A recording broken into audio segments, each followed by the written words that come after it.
सही बुखारी हदीस नंबर 2।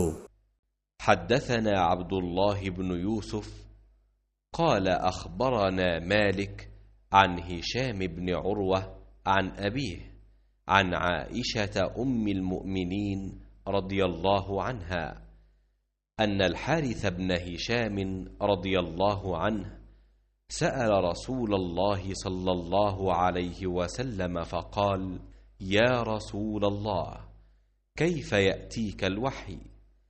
فقال رسول الله صلى الله عليه وسلم: أحيانا يأتيني مثل صلصلة الجرس وهو أشده علي فيفصم عني وقد وعيت عنه ما قال، وأحيانا يتمثل لي الملك رجلا فيكلمني فأعي ما يقول.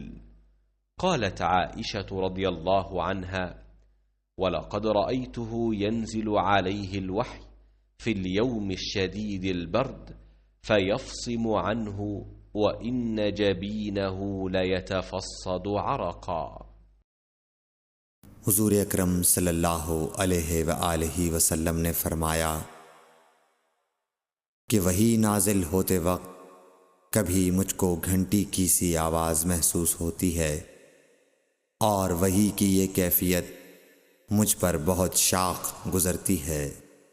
जब ये कैफियत ख़त्म होती है तो मेरे दिलो दिमाग पर उस फरिश्ते के ज़रिए नाजिल शुदा वही महफूज हो जाती है।